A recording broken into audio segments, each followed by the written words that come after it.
we have Reuben Turner. Reuben.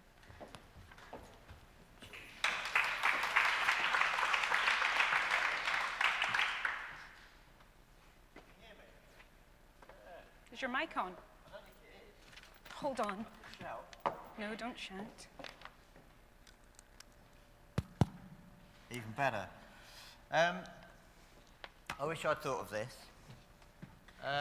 This bit, in some ways, it's not really going to be about a campaign. It's going to be about a person. This is about a man called John Bell, who was in many ways quite an ordinary man who did quite an extraordinary thing. John Bell died in 2006 at the age of 32, leaving 2 children behind him of motor neuron disease. Before he died, John Bell agreed or decided to do something very quite heroic and quite humbling, which is that he agreed to let the world know exactly what it was like to die of motor neuron disease, and if you like, to be the figurehead of a new campaign for the Motor Neuron Disease Association.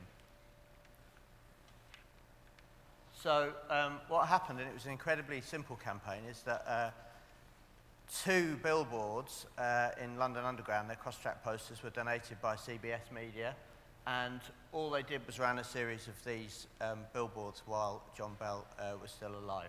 So the left-hand billboard never changed. So it said, to show you the meaning of motor neuron disease, I'm going to be photographed until I die. And then on the right-hand side, that one just says reserved for the Motor Neuron Disease Association. And over the next few months, all that happened was they became updated as the disease gradually took away from him everything that was important. So I've taken my last step, and he reached that point where he was in a wheelchair, and he knew that he'd never walk again because you don't come back from motor neuron disease, it doesn't get better. I'm having to be fed and bathed like a baby. Incredibly truthful words. I can't move, I can't speak, I can only wait.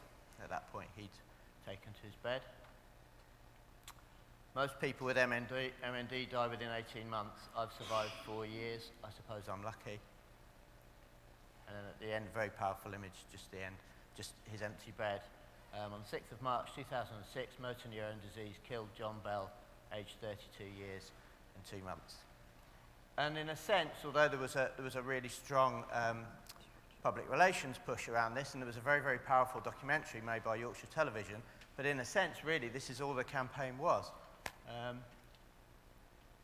And really, go back that way. This is a better review than I could have ever written by Stephen Cook from Third Sector. He said, when I saw the first poster on the Underground, it stopped me in my tracks. And does anybody else here remember seeing it on the Underground?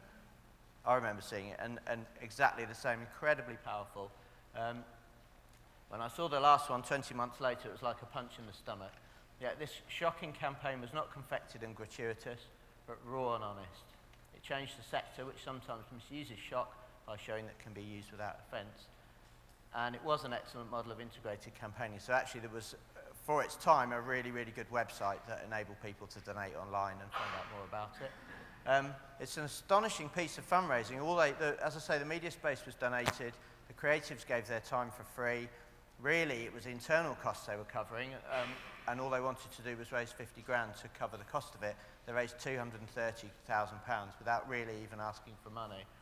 The point, actually, of the campaign was to raise awareness of the condition, and this pushed the government to invest £7.5 million and matched MNDA's investment into research to hopefully one day find a cure.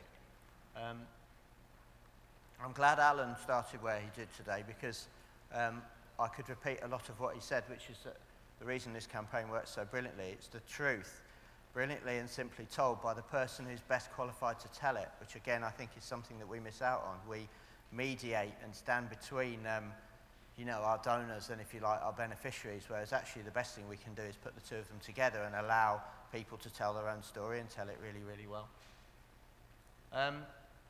What John Bell never knew, and I think what he would have been proud of, is the legacy that he left behind. So not just in that investment in research, but also actually in the way that the Motor Neuron Disease Association now communicates and has now found a way to do this. So Patrick the Optimist was the next person to agree to do this.